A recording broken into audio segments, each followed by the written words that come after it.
Bonjour à tous. Aujourd'hui, on va poursuivre avec le chapitre 2 du livre, Influence et manipulation de Robert Cialdini. Dans ce chapitre, Robert Cialdini introduit le premier grand principe de l'influence, qu'il appelle le principe de réciprocité. Dès le départ, il est important de comprendre que ce principe n'est pas une invention récente, ni une technique de manipulation à l'origine, selon Cialdini.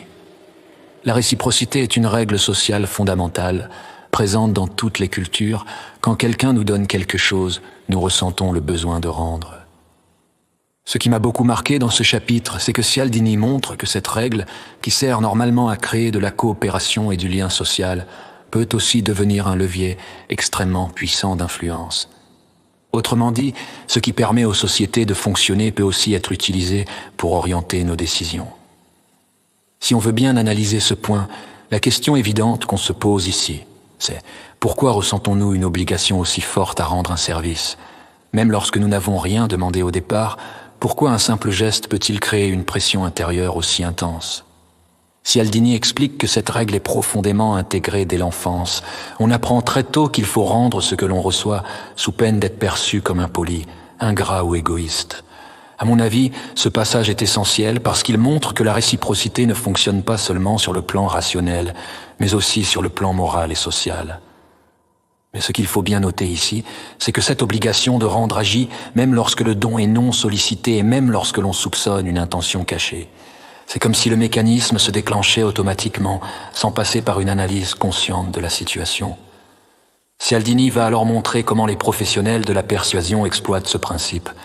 Ils commencent souvent par offrir quelque chose, un échantillon, un service, une information, une faveur apparemment anodine. Ce premier geste crée une dette psychologique et c'est seulement ensuite que la véritable demande est formulée. On va donc reprendre un point clé du chapitre. La valeur du retour n'est pas proportionnelle à la valeur du don. Autrement dit, un petit cadeau peut conduire à un engagement beaucoup plus important. Rappelez-vous bien cette idée, ce n'est pas le cadeau qui compte, c'est le fait d'avoir reçu quelque chose. Cialdini explique aussi que la réciprocité peut prendre la forme de concessions réciproques. Lorsqu'une personne commence par faire une demande excessive, puis semble faire un effort en la réduisant, nous avons tendance à accepter cette seconde demande. Nous avons l'impression qu'un compromis a été trouvé, alors qu'en réalité, le cadre de la négociation était orienté dès le départ. Ce qu'il faut bien comprendre ici, c'est que nous avons souvent le sentiment de décider librement, alors que notre décision est influencée par la structure même de l'échange. La réciprocité agit comme un raccourci mental qui nous pousse à dire oui pour nous débarrasser d'un sentiment d'obligation.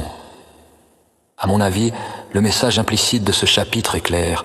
La réciprocité est indispensable à la vie sociale, mais elle devient problématique lorsqu'elle est utilisée de manière stratégique pour provoquer un consentement non réfléchi.